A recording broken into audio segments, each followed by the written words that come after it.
So many of us can think of a time when we were excited about a candidate, an elected official, and then in a very short time, maybe even less than a year, they're not doing what we want. They're not voting the way that we want them to. That's the norm. Right. It happens all the time. Yes. So how do we work on that? How do we prevent that from happening? Yeah.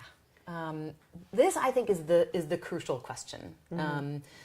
And everybody wants to change the system, which I completely agree with. Like, we need public financing, ranked choice voting would be good, like ending gerrymandering. All these things are important. But we can't snap our fingers and have them. So what can we snap our fingers and have, right? What can we do right now?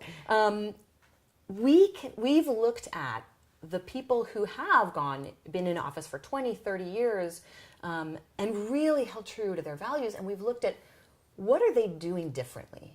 And so we've kind of targeted a couple of things that we can train people to do, because a lot of these elected officials, they're not purposely going in there to become, like, to trick you and then to be bad. People, right? They mean well, but the system is just corrupting. Right. The system itself, it just chews people up, and they either quit or they get, they end up doing what the developers want, and then they're doing what their donors want. And right. Well, culture is very powerful, and so we have powerful. heard stories of candidates being not candidates, but elected officials being in situations where they're just under a lot of pressure from their colleagues to vote a certain way, because of X, Y, or Z interests, or whatever the reason is. And to get reelected, they have to do this to get reelected. Yes. So what can we do? How can we train people to not give into these things? To not fall prey to That's the corruption, exactly right. Yeah, and the pressure.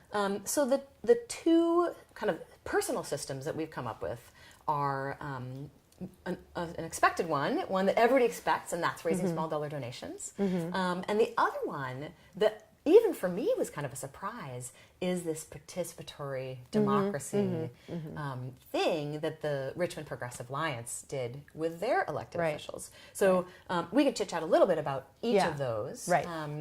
The raising small dollar donations, it's really common for people to say, what you have to do is not take corporate money and not take lobbyist money and not take this. But no one is telling you how to actually do it. Right? They're telling you what not to do. Right. And it's really hard to get people to do to have a wonderful system when you're just telling them what not to do. Right. We tell them what to do. Yeah.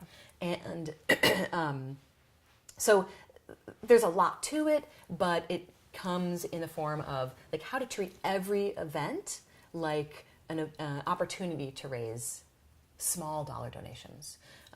We train people in very specific events that we kind of call a Bernie-style town hall, where you're 70% listening, but the 30% of educating and mobilizing is very important. And we also train people in how to do a pitch, how to do a fundraising pitch, and you should do that fundraising like everywhere.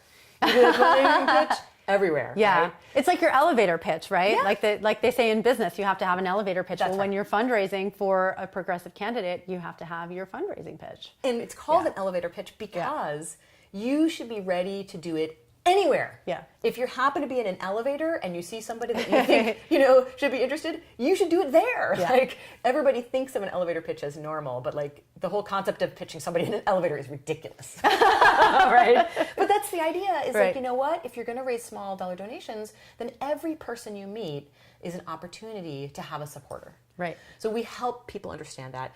The second way, which I think is, like, amazing and kind of mind-blowing, is this participatory democracy. Yeah. And when I talked to Gail McLaughlin, who's one of the founders of the Richmond Progressive Alliance, and she was their mayor for 8 years, she talked about how she put together from the RPA her packet committee. It was a packet reading group. I love this one. Yeah.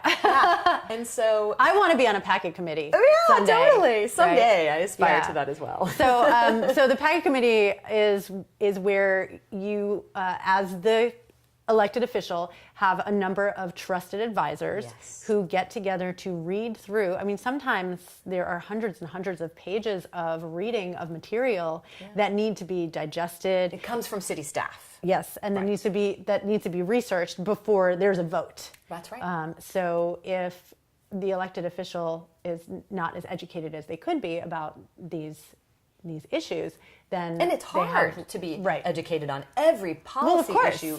It's almost impossible to be educated on every policy issue. Right. So the packet gets divided up among a team of individuals who are trusted by the elected official, and then these people can go and research the issues and talk to people who are involved, which is, I think, maybe the most important thing, is actually talking to people in the community, and then bring this really vital information to the elected official, to the mayor, to the council member, and say, this is how we believe the vote should go based on, based on the facts. Right, and also help them to bring things to the city council that would otherwise never get on the agenda. That's a lot of times how the people are left out, which is our issues, they just never make it to the table.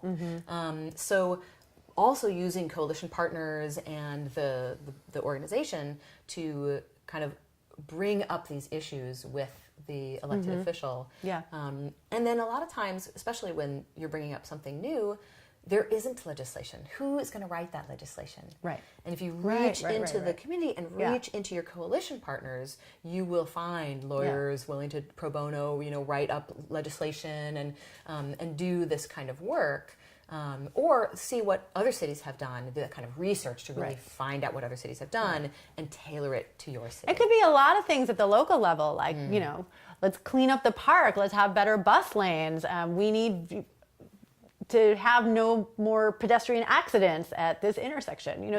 Things like this that really affect people's lives every day. That's right. Legislation around development, around housing, legislation around, passing public financing of elections, or anything. All of these things. Anything impacting the community. It's almost impossible for any elected official to be an expert in all of these on all of those things. Right. So they need our help. Yeah.